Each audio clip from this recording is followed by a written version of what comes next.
कृष्णाय वासुदेवाय हरये परमात्मने प्रणतः क्लेशनाशाय गोविंदाय नमो नमः। राधे राधे दोस्तों, आज हम श्रवण करेंगे कार्तिक मास महात्म्य में अगले 2 महत्वपूर्ण अध्याय 29 और अध्याय 30। ये कथाएं हमें बताती हैं कि कैसे छोटी सी भूल बड़े परिणाम लाती है और कैसे हमारे कर्मों का फल हमें अवश्य मिलता है। राजा पृथु ने कहा, हे मुनि श्रेष्ठ, आपने कलहा द्वारा मुक्ति पाए जाने का वृत्तांत मुझसे कहा, जिसे मैंने ध्यान पूर्वक सुना। हे नारद जी, यह काम उन 2 नदियों के प्रभाव से हुआ था। कृपया यह मुझे बताने की कृपा कीजिए। नारद जी बोले, हे राजन, कृष्णा नदी साक्षात भगवान श्री कृष्ण महाराज का शरीर और बेणी नामक नदी भगवान शंकर का शरीर है। इन दोनों नदियों के संगम का महात्म्य श्री ब्रह्मा जी भी वर्णन करने में समर्थ नहीं है। फिर भी चूंकि आपने मुझसे पूछा है, इसीलिए आपको इनकी उत्पत्ति का वृत्तांत सुनाता हूँ।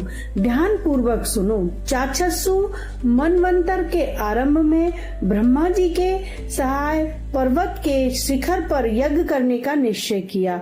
वे भगवान विष्णु, भगवान शंकर तथा समस्त देवताओं के सहित यज्ञ की सामग्री लेकर उस पर्वत के शिखर पर गए। महर्षि भृगु आदि ऋषियों ने ब्रह्म मुहूर्त में उन्हें दीक्षा देने का विचार किया। तत्पश्चात भगवान विष्णु ने ब्रह्मा जी की भार्या त्वरा को बुलाया। वे बड़ी धीमी गति से आ रही थी। इसी बीच में भृगु जी ने भगवान विष्णु से पूछा, हे प्रभु, आपने त्वरा को शीघ्रता से बुलाया था, वे क्यों नहीं आई? ब्रह्म मुहूर्त निकल जाएगा। इस पर भगवान विष्णु बोले, यदि त्वरा यथा समय यहाँ नहीं आती है तो आप गायत्री को ही स्त्री मानकर दीक्षा विधान करा दीजिएगा। क्या गायत्री पुण्य कर्म में ब्रह्मा जी की स्त्री नहीं हो सकती? नारद जी ने कहा, हे राजन, भगवान विष्णु की इस बात का समर्थन भगवान शंकर ने भी किया। यह बात सुनकर भृगु जी ने गायत्री को ही ब्रह्मा जी के दाईं ओर बिठाकर दीक्षा विधान आरंभ कर दिया। जिस समय ऋषि मंडल गायत्री दीक्षा देने लगा, उसी समय त्वरा भी यज्ञ मंडल में आ पहुंची। ब्रह्मा जी के दाईं ओर गायत्री को बैठा देखकर ईर्ष्या से कुपित होकर त्वरा बोली, जहाँ अपूज्यों की पूजा और पूज्यों की अप्रतिष्ठा होती है, वहाँ दुर्भिक्ष, मृत्यु तथा भय तीनों अवश्य हुआ करते हैं। यह गायत्री ब्रह्मा जी की दाईं ओर मेरे स्थान पर विराजमान हुई है, इसीलिए यह अदृश्य बहने वाली नदी होगी। आप सभी देवताओं ने बिना विचारे मेरे स्थान पर बिठाया है, इसीलिए आप सभी जड़ रूप में नदियां होंगे। नारद जी राजा पृथु से बोले, हे राजन, इस प्रकार त्वरा के शाप को सुनकर गायत्री को क्रोध से आग बबूला होकर अपने होठ चबाने लगी।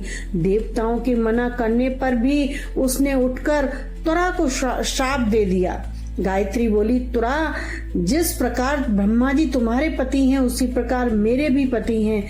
तुमने व्यर्थ ही श्राप दिया है, इसीलिए तुम भी नदी हो जाओ। जब देवताओं में खलबली मच गई, सभी देवता त्वरा को साष्टांग प्रणाम करके बोले, हे देवी, तुमने ब्रह्मा आदि समस्त देवताओं को जो श्राप दिया है वह उचित नहीं है, क्योंकि यदि हम सब जड़ रूप में नदियां हो जाएंगे तो फिर निश्चय ही ये तीनों लोक नहीं बच पाएंगे। चूंकि यह शाप तुमने बिना विचार किए दिया है, इसीलिए यह शाप तुम वापस ले लो। त्वरा बोली, हे देवगण, आपके द्वारा यज्ञ आरंभ में गणेश पूजन न किए जाने के कारण ही यह विघ्न उत्पन्न हुआ है। मेरा यह शाप कदापि खाली नहीं जा सकता, इसीलिए आप सभी अपने अंगों से जड़ीभूत होकर अश्वमेव नदियां बनोगे। हम दोनों सौतने भी अपने अपने वंशों में पश्चिम में बहने वाली नदियां बनेंगी। नारद जी राजा पृथु से बोले, हे राजन, त्वरा के यह वचन सुनकर भगवान विष्णु, शंकर आदि सभी देवता अपने अपने अंशों से नदियां बन गए। भगवान विष्णु के अंश से कृष्णा, भगवान शंकर के अंश से वेणी तथा ब्रह्मा जी के अंश से ककोदमावती नामक नदियां उत्पन्न हुई। समस्त देवताओं ने अपने अंशों को जड़ बनाकर वहीं सहा पर्वत पर फेंक दिया। फिर उन लोगों के अंश पृथक पृथक नदियों के रूप में बहने लगे। देवताओं के अंशों से सहस्त्रों की संख्या में पश्चिम की ओर बहने वाली नदियां उत्पन्न हो गईं। गायत्री और त्वरा दोनों पश्चिम की ओर बहने लगी और दोनों नदियां होकर एक साथ बहने लगी। उनका नाम सावित्री पड़ा। ब्रह्मा जी ने यज्ञ स्थान पर भगवान विष्णु तथा भगवान शंकर की स्थापना की। दोनों देवता महाबल तथा अतिबल के नाम से प्रसिद्ध हुए। हे राजन, कृष्णा और वेणी नदी की उत्पत्ति का यह वर्णन जो भी मनुष्य सुनेगा या सुनाएगा उसे नदियों के दर्शन और स्नान का फल प्राप्त होगा। श्रीमन नारायण नारायण हरि हरि, श्रीमन नारायण नारायण हरि हरि। तेरी लीला तेरी लीला तेरी लीला सबसे न्यारी न्यारी न्यारी न्यारी। श्रीमन नारायण नारायण हरि हरि, भजमन नारायण नारायण हरि हरि। भगवान श्री कृष्ण सत्यभामा से बोले, हे प्रिय, नारद जी के ये वचन सुनकर महाराजा पृथु बहुत आश्चर्यचकित हुए। अंत में उन्होंने नारद जी का पूजन करके उनको विदा किया। इसीलिए माघ, कार्तिक और एकादशी ये 3 व्रत मुझे अत्यधिक प्रिय हैं। वनस्पतियों में तुलसी, महीनों में कार्तिक, तिथियों में एकादशी और क्षेत्रों में प्रयाग मुझे बहुत प्रिय है। जो मनुष्य इंद्रियों पर विजय प्राप्त कर इनका सेवन करता है वह मुझे यज्ञ करने वाले मनुष्य से भी अधिक प्रिय है। जो मनुष्य विधि पूर्वक इनकी सेवा करते हैं उनकी कृपा से उन्हें समस्त पापों से छुटकारा मिल जाता है। भगवान श्री कृष्ण के वचन सुनकर सत्यभामा ने कहा, हे प्रभु, आपने बहुत ही अद्भुत बात कही है कि दूसरे के लिए पुण्य के फल से कलह की मुक्ति हो गई। यह प्रभावशाली कार्तिक मास आपको अधिक प्रिय है, जिससे पतिद्रोह का पाप केवल स्नान के पुण्य से ही नष्ट हो गया। दूसरे मनुष्य द्वारा किया हुआ पुण्य उसके देने से किसी प्रकार मिल जाता है। यह आप मुझे बताने की कृपा करें। श्री भगवान बोले, प्रिय, जिस कर्म द्वारा बिना दिया हुआ पुण्य और पाप मिलता है उसे ध्यान पूर्वक सुनो। सतयुग में देश, ग्राम तथा कुलों में को दिया पुण्य या पाप मिलता था, किंतु कलयुग में केवल कर्ता को ही पाप तथा पुण्य का फल भोगना पड़ता है। संसर्ग न करने पर भी वह व्यवस्था की गई है और संसर्ग से पाप व पुण्य दूसरे को मिलते हैं, उसकी व्यवस्था भी सुनो। पढ़ना, यज्ञ करना और एक साथ भोजन करने से पाप पुण्य का फल आधा मिलता है।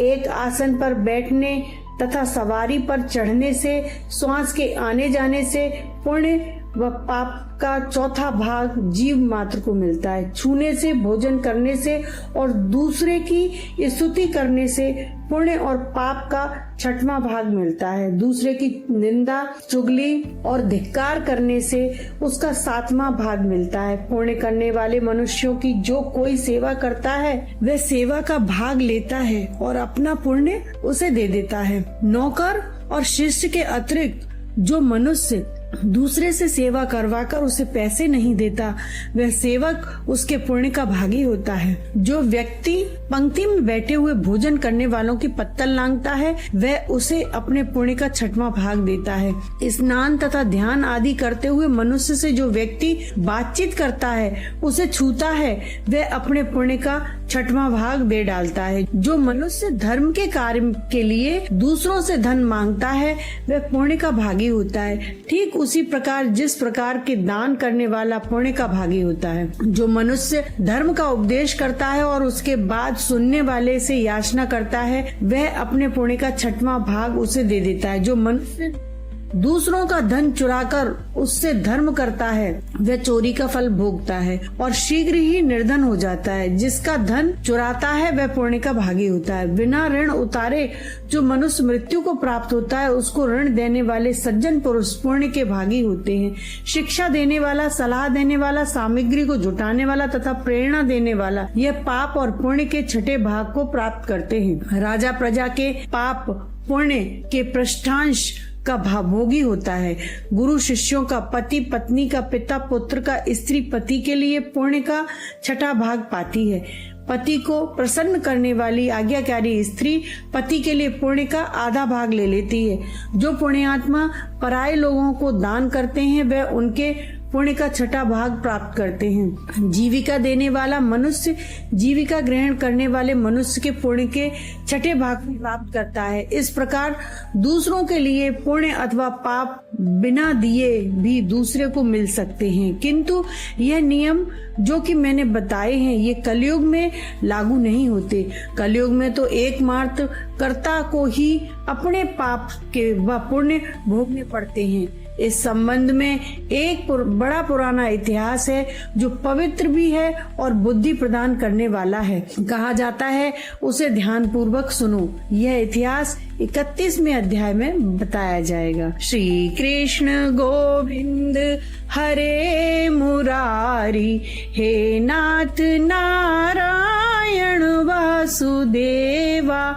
श्री कृष्ण गोविंद हरे मुरारी, हे नाथ नारायण वासुदेवा। चैनल को लाइक करें, शेयर करें और सब्सक्राइब करना बिल्कुल ना भूलें।